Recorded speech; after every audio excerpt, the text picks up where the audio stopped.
ಪಕ್ಷ ಸಂಘಟನೆ ಆಗ್ಬೇಕಂದ್ರೆ ನಾವೆಲ್ಲರೂ ಒಗ್ಗಟ್ಟಿನಿಂದ ಕೆಲಸ ಮಾಡಿದ್ರೆ ನಾಳೆ ನಾವು ನಮ್ಮ ಪಕ್ಷ ಅಭ್ಯರ್ಥಿಯನ್ನು ನಾವು ಶ್ರೀನಿವಾಸ ಗೆಲ್ಲಿಸ್ಕೋಬಹುದು. ನಾವು ಬಿಜೆಪಿ 28 ಶತಾಯದಿಂದ 28ಕ್ಕೆ ನಾವು ಗೆಲ್ಲಿಸ್ಕೊಳ್ಬೇಕು. ನಮ್ಮ ಸಂಕಲ್ಪವಾಗಿ ನಾವೆಲ್ಲ ಸಂಕಲ್ಪ ತಗೊಳ್ಳೋಣ. ಬಿಜೆಪಿಗೆ ನಾವು ಬಿಜೆಪಿ ಬೇರೆ ನಮ್ಗೆ ಏನು ಬೇಡ. ನಾವು ತಾಲೂಕಿನಲ್ಲಿ ಎನ್ಡಿಎ ಇರ್ಬೋದು, ಆದರೆ ನಾವು ಪಕ್ಷ ಬಲಪಡಿಸ್ಕೊಳ್ಳೋಣ. ನೀವೆಲ್ಲರೂ ಪ್ರತಿಯೊಬ್ಬರು ತಮ್ಮ ಶಕ್ತಿಯನ್ನ ನಾವು ಮುಂದಿನ ಪ್ರತಿ ಗ್ರಾಮಕ್ಕೂ ಒಂದು ಪಕ್ಷದ ಸಂಘಟನೆಗೆ ಒಂದು ಯಾವ ರೀತಿಯಾಗಿ ಮಾಡಬೇಕು, ಯಾವ ರೀತಿಯಾಗಿ ನಾವು ವ್ಯವಸ್ಥೆಗೆ ಮಾಡ್ಕೊಳ್ಳೋಣ. ಪ್ರತಿ ಊರಿಗೆ ನಾವು ಹೋಗೋಣ. ನಮ್ಮ ಕಾರ್ಯಕರ್ತರನ್ನು ಹೆಚ್ಚಾಗಿ ನೋಂದಣಿ ಮಾಡ್ಕೊಳ್ಳೋಣ. ಪಕ್ಷವನ್ನು ಸಂಘಟನೆ ಮಾಡೋಣ. ನಮ್ಮ ಒಳ್ಳೆ ಮಾರ್ಗದರ್ಶನ ಸಿಕ್ಕಿದ್ದಾರೆ. ಆ ಮಾರ್ಗದರ್ಶನದಲ್ಲಿ ಮುಂದುವರೆದುಕೊಂಡು ಹೋಗೋಣ. ಆಗ ನಾವು ರಾಷ್ಟ್ರೀಯ ಜನತಾ ಪಕ್ಷ ನಮ್ಮ ಶ್ರೀನಿವಾಸದಲ್ಲಿ ಕಮಲ ಅವರು ಅದರಲ್ಲಿ ಹೇಳ್ಕೊಡ್ತಾ ಈ ಕಾರ್ಯಕ್ರಮ ನಡೆಸ್ಕೊಂಡು ಬಂದಂತಕ್ಕಂಥ ಜನತಾ ಮುಖಂಡಗಳ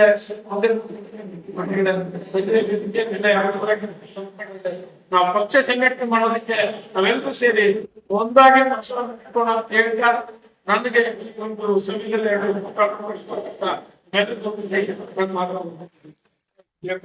ಡಿಫರೆನ್ಸ್ ಅಂತ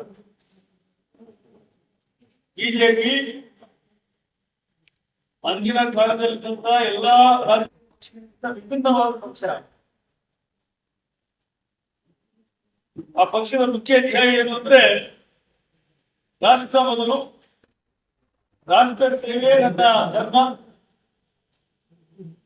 ನನ್ನ ಧರ್ಮ ಯಾವುದು ಅಂದ್ರೆ ರಾಷ್ಟ್ರ ಧರ್ಮ ಅನ್ನುವ ಒಂದು ವ್ಯವಸ್ಥೆಗೆ ಗೌರವವನ್ನು ಕೊಟ್ಟು ಪ್ರಾರಂಭ ಮಾಡಿದ ಪಕ್ಷ. ಅದಾದ್ಮೇಲೆ ಪಕ್ಷ ಎರಡನೇದು, ಮೂರನೇದು ವೈಯಕ್ತಿಕ ವಿಚಾರ. ಪಾರ್ಟಿ ವಿತ್ ಡಿಫರೆನ್ಸ್ ಅಂದ್ರೆ ವಿಭಿನ್ನವಾದ ಪಕ್ಷ ಅಂದ್ರೆ ಹೇಗೆ ಬೇರೆ ಬೇರೆ ಪಕ್ಷಗಳಿಗೆ ನೋಡ್ತೀರಿ. ನಮ್ಮಲ್ಲಿ ಬಹಳ ದೂರ ಡೆಲ್ಲಿಗೆ ಹೋಗ್ಬೇಡಿ. ನಮ್ಮಲ್ಲಿ ಇರೋದು ಒಂದು ಜನತಾ ಪಕ್ಷ ಇರಬೇಕು, ಆಮೇಲೆ JDS ಆಗ್ತದೆ, ಆಮೇಲೆ ಅದ್ರ ಮುಂದೆ JDU ಇತ್ತು. ಅದ್ರ ಮೊದಲು ಕೋಲಾರ ಜಿಲ್ಲೆಯಲ್ಲಿ ಅಖಂಡ ಕೋಲಾರ ಜಿಲ್ಲೆಯಲ್ಲಿ ಬಾಗೇಪಲ್ಲಿ, ಮುಳುಬಾಗಿಲು, KGF, RPI ಇತ್ತು. ಮತ್ತೆ ಎಲ್ಲಾ ಪಕ್ಷಗಳ ಜೊತೆಗೆ ಕಾಂಗ್ರೆಸ್ ಜೊತೆಗಿದೆ. ಕಾಂಗ್ರೆಸ್ ಇವಾಗ ಸದ್ಯಕ್ಕೆ ನೋಡಿದ್ರೆ ಕಾಂಗ್ರೆಸ್ ಜನತಾ ದಳ ಮತ್ತು ಬಿಜೆಪಿ ಎಲ್ಲಾದ್ರೂ ಬಿಜೆಪಿ ಕಾಂಗ್ರೆಸ್ ಬೆಳೆಸಿಕೊಂಡಿದ್ದಲ್ಲಿ ಈ ರೀತಿಯ ಕಾರ್ಯಕರ್ತರು ಒಂದು ಕಡೆ ಕೂತ್ಕೊಂಡು ಸೌಹಾರ್ದವಾದ ವಾತಾವರಣದಲ್ಲಿ ಪ್ರೀತಿ ವಿಶ್ವಾಸ ಮಾತಾಡಿ ಎಲ್ಲಾ ವಿಚಾರಗಳನ್ನ ವಿನಿಮಯ ಮಾಡಿಕೊಳ್ಳುವ ವ್ಯವಸ್ಥೆ ಇದೆಯಾ? ಇಲ್ಲ. ಇದೆಯಾ? ಇಲ್ಲ ಇಲ್ಲ. ನಿಮಗೆ ಈ ಜಿಲ್ಲೆಯಲ್ಲಿರುವ ಕಾಂಗ್ರೆಸ್ ಅಧ್ಯಕ್ಷ ಹೆಸರು ಗೊತ್ತಿದೆಯಾ?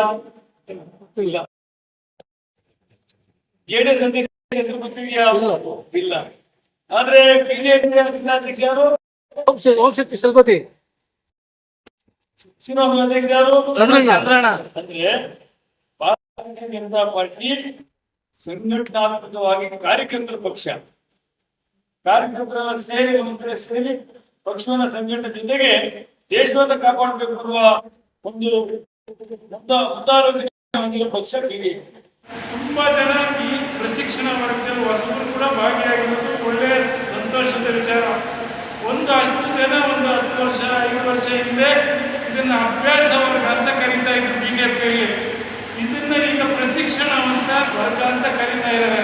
ಹಾಗಾಗಿ ಇಡೀ ದೇಶದಾದ್ಯಂತ, ಇಡೀ ರಾಜ್ಯದಾದ್ಯಂತ, ಇಡೀ ಜಿಲ್ಲೆಯಾದ್ಯಂತ ಈ ತರ ಪ್ರಶಿಕ್ಷಣ ವರ್ಗಗಳು ಎಲ್ಲ ವಿಧಾನಸಭಾ ಕ್ಷೇತ್ರಗಳಲ್ಲೂ ನಡ್ಕೊಂಡು ಬಂದಿದೆ. ನಿನ್ನೆಯಿಂದ ಇನ್ನೂ ಒಂದು ಸಂಖ್ಯೆ ಆಗಬೇಕಾಗಿತ್ತು ಅಂತ ನಮ್ಮ ಭಾವನೆ. ನಮ್ಮತ್ತು ಒಂದಷ್ಟು ಬಿಜೆಪಿಯ ಹಿರಿಯರು, ಒಂದಷ್ಟು ಜವಾಬ್ದಾರಿಗಳು ಇನ್ನೂ ಬಂದಿದ್ದು ಇನ್ನೂ ಚೆನ್ನಾಗಿ ಆಗ್ತಾ ಇತ್ತು ಅಂತ ನಮಗೆ ಆಸೆ ಇತ್ತು. ಇನ್ನು ಮುಂದಿನ ದಿವಸಗಳಲ್ಲಿ ಆಗುವಂಥ ಪ್ರಶಿಕ್ಷಣ ವರ್ಗದಲ್ಲಿ ಎಲ್ಲರೂ ಕೂಡ ಇಲ್ಲಿರುವಂಥವರು ಜವಾಬ್ದಾರಿ ತಗೊಳ್ಬೇಕು.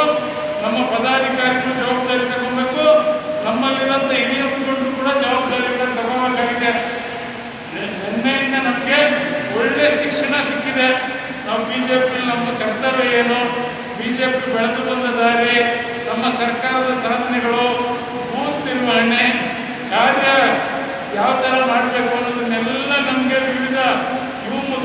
ಹಿರಿಯರು ತಿಳಿಸ್ಕೊಂಡಿದ್ದಾರೆ.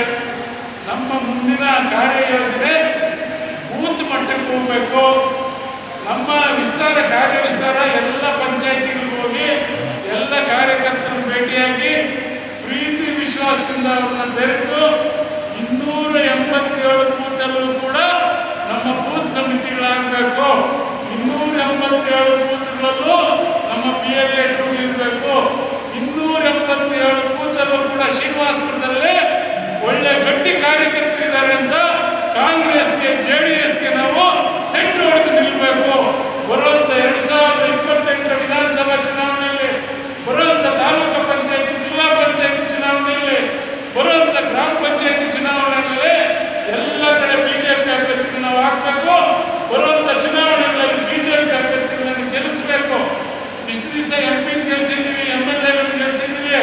ನಾವು ಬರುವಂತ ಚುನಾವಣೆಗಳು ನಮ್ಮ ಕಾರ್ಯಕರ್ತರ ಚುನಾವಣೆಗಳು, ನಮ್ಮ ಪದಾಧಿಕಾರಿಗಳ ಚುನಾವಣೆಗಳು. ಹಾಗಾಗಿ ನಾವೆಲ್ಲರೂ ಕೂಡ ಮುಂದಿನ ದಿವಸಗಳಲ್ಲಿ ಜಿಲ್ಲಾ ಪಂಚಾಯತಿ, ತಾಲೂಕು ಪಂಚಾಯತಿ, ಗ್ರಾಮ ಪಂಚಾಯತಿ ಮೆಂಬರ್ಗಳಾಗಬೇಕಾಗಿದೆ. ಆ ಹಿನ್ನೆಲೆಯಲ್ಲಿ ಪಾರ್ಟಿನ ಗಟ್ಟಿಗೊಳಿಸಬೇಕಾಗಿದೆ.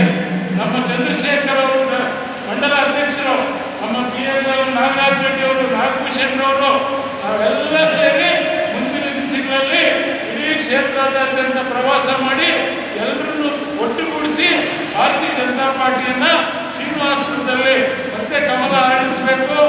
ಈಗಾಗಲೇ MP ಗೆ ಸಾಕಷ್ಟು ಓಟ್ ಕೊಟ್ಟು 32,000, ನಮ್ಮ ಮುನ್ಸ್ವಾಮಿ ಅವರಿಗೆ ಮೊನ್ನೆ 28-30,000, ಮಲ್ಲೇಶ್ ಬಾಬು ಅವರಿಗೆ ಲೀಡ್ ಕೊಟ್ಟಿದ್ದೀವಿ.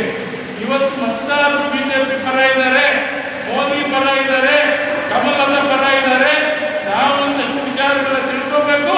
ನಾವು ಕೂತಲ್ಲಿ ನಿಂತಲ್ಲಿ ನಮ್ಮ ಬಿಜೆಪಿ ಸರ್ಕಾರ ಸಾಧನೆಗಳು, ಮೋದಿಯವರ ಸಾಧನೆಗಳು, ಬಿಜೆಪಿ ಬಗ್ಗೆ ನಾವು ಮಾತಾಡಬೇಕು. ಬರುವಂತ ದಿವಸಗಳಲ್ಲಿ ಜನ ನಮ್ಮ ಪರ ಬರ್ತಾರೆ, ಓಟ್ ಹಾಕಕ್ಕೆ ರೆಡಿ ಇದ್ದಾರೆ. ನಾವು ಓಟ್ ಹಾಕ್ಸ್ಕೊಳ್ಳೋಂಥವ್ರು ಆಗಬೇಕು. ಆ ಹಿನ್ನೆಲೆಯಲ್ಲಿ ಇಲ್ಲಿ ಬಂದಿರೋಂಥ ಎಲ್ಲರೂ ಕೂಡ ಒಬ್ಬೊಬ್ರು 100, 200, 1000 ಓಟ್ ಹಾಕ್ಸೋಂಥ ಶಕ್ತಿ ಇರುವಂಥ ನಾಯಕರಿದ್ದೀವಿ. ನಮ್ಮ ಸಾಮಾನ್ಯ ಅಲ್ಲ, ಅಗಾಧವಂಥ ಶಕ್ತಿ ಇದೆ. ನಾವು ಅದನ್ನು ಹೊರಗಡೆ ತೆಗಿಬೇಕಾಗಿದೆ. ಆ ಹಿನ್ನೆಲೆಯಲ್ಲಿ ನಿನ್ನೆಯಿಂದ ನಡೆದಂಥ ಪ್ರಶಿಕ್ಷಣ ವರ್ಗ ನಮಗೆ ಪೂರಕವಾಗಿದೆ ಅಂತ ಹೇಳುತ್ತಾ, ಮುಂದಿನ ದಿವಸಗಳಲ್ಲಿ ಎಲ್ಲರೂ ಸಹ ಸಕ್ರಿಯವಾಗಿ ಭಾಗವಹಿಸೋಣ.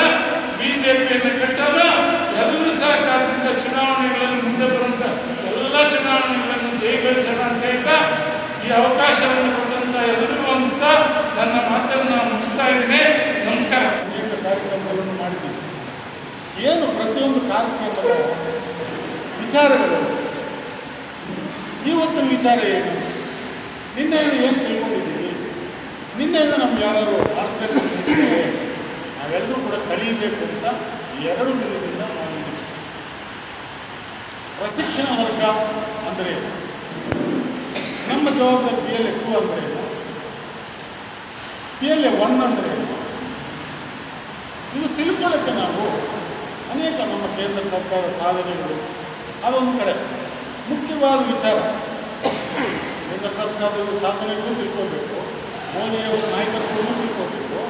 ಇದನ್ನೆಲ್ಲ ಒಟ್ಟೊಟ್ಟಿಗೆ ನಮ್ಮ ಜವಾಬ್ದಾರಿ PLA 2 ಅವಾಗಲೇ ಜಗದೀಶ್ ಅವರು ಹೇಳ್ತಾ ಇದ್ರು, ಏನು PLA 2 ಅಂದರೆ PLA 1 ಅಂದರೆ ಇವೆಲ್ಲ ಕೂಡ ನಾವು ತಿಳ್ಕೊಂಡ್ರೆ ಮಾತ್ರ ಬೂತ್ನಲ್ಲಿ ನಾವು ಸಂಘಟನೆ ಸ್ಟ್ರಾಂಗ್ ಮಾಡಲಿಕ್ಕಾಗುತ್ತೆ, ಬೂತನ್ನು ಕಾಯೋಕ್ಕಾಗುತ್ತೆ. ಬೂತ್ ಕಾಯಬೇಕು.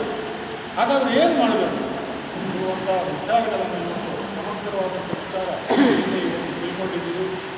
ಹೀಗೆ ನಾವು ಗಡಿಯಲ್ಲಿ ಸೈನಿಕರು ಅಲ್ಲಿ ಕಾಯ್ತಾರೆ ನಮ್ಮ ದೇಶಕ್ಕೋಸ್ಕರ. ನಾವು ನಮ್ಮ ಪಕ್ಷ ಏನು ಸೂಚನೆ ಕೊಡ್ತಾ ಇದೆಯೋ ಆ ಬೂತಲ್ಲಿ ನಾವು ಸೈನಿಕರಾಗಬೇಕಾಗುತ್ತೆ. ಒಂದು 10 ಜನ ನಮ್ಮ ಜೊತೆಗೆ ಇಟ್ಕೊಂಡು ಗಟ್ಟಿಯಾದಂಥ ಕಾರ್ಯಕರ್ತರನ್ನ, ಪ್ರಾಮಾಣಿಕವಾದಂಥ ಕಾರ್ಯಕರ್ತರನ್ನ, ಯಾಕಂದರೆ ನಮ್ಮ ತಾಲೂಕು ನಿಮಗೆಲ್ಲ ಗೊತ್ತಿದೆ ಹೆಂಗೆ ಯಾಮಾರಿಸ್ತಾರೆ ಅಂತ ಬೂತ್ಗಳಲ್ಲಿ. ಆವಾಗ ನಮ್ಮ ಪಾತ್ರ ಏನು, ನಾವು ಹೇಗಿರಬೇಕು, ನಮ್ಮ ಕೆಲಸ ಏನು, ನಮ್ಮ ಊರಿನಲ್ಲಿ ಎಷ್ಟು ಹೋಗ್ತಿದ್ದಾವೆ, ಎಷ್ಟು ಸಮುದಾಯಗಳಿದ್ದಾವೆ, ಇವೆಲ್ಲ ಕೂಡ ನೀವು ಒಂದು ಧೈರ್ಯ ಬರ್ಕೊಂಡು ಹೆಂಗೆ ಮಾತಾಡಿಸ್ಬೇಕಂತ ನೀವು ಕಾರ್ಯವನ್ನು ಹಂಚ್ಕೋಬೇಕು. 10 ಜನ ಆ ಬೂತನ್ನು ಗೆಲ್ಲಬೇಕಾದ್ರೆ ಏನೇನು ಯೋಚನೆ ಮಾಡಬೇಕು, ನಾವು ಏನೇನು ಮಾಡಬೇಕು, ಇವೆಲ್ಲ ಕೂಡ ಸುಮಾರು 1-2 ತಿಂಗಳಿಂದ ತಿಳ್ಕೊಂಡು ಬರ್ತಾ ಇದ್ದೀವಿ, ಹೇಳ್ಕೊಂಡು ಬರ್ತಾ ಇದ್ದೀವಿ, ತಿಳ್ಕೊತಾ ಇದ್ದೀವಿ. ನಿನ್ನೆಯಿಂದ ಇವತ್ತು ನಾವು ಎಂಥ ವಿಚಾರ ತಿಳ್ಕೊಂಡಿದ್ದೀವಿ, ನಾವು ಮನದಟ್ಟು ಮಾಡ್ಕೋಬೇಕು. ನಮ್ಮ ಕಾರ್ಯಕ್ಷೇತ್ರ ನಾವು ತಿಳಿಸಬೇಕು. ಎಲ್ಲಿ ಒಂದಂದ್ರೇನು, ಪ್ರಶಿಕ್ಷಣ ವರ್ಗ ಅಂದ್ರೇನು. ಸುಮ್ಮನೆ ಕೂತಿಲ್ಲ, ನಾವು ನಿನ್ನೆಯಿಂದ ಇವತ್ತು ಶಿಕ್ಷಣ ಕಲಿತಾ ಇದ್ದೀವಿ. ಕಲಿತಿರೋದನ್ನು ಬೂತ್ಗಳಲ್ಲಿ ನಮ್ಮ ಜನಗಳ ಹತ್ರ ನಮಗೆಲ್ಲಿ ನಾವು ಕೂತ್ಕೊಂಡು ಅದೇ ಥರ ಕಾಫಿ ಕೂತ್ಕೊಂಡ, ಟಿಫನ್ ಕೂತ್ಕೊಂಡ, ಎಲ್ಲೋ ಒಂದು ಕಡೆ ನಾವು ಕೂತ್ಕೊಂಡು ಅನೌಪಚಾರ ಕೂತ್ಕೊಂಡಾಗ ಈ ವಿಚಾರಗಳೆಲ್ಲ ಕೂಡ ನಾವು ಅಲ್ಲಿ ಕೂತ್ಕೊಂಡಾಗ ಹೇಳ್ಕೋಬೇಕು.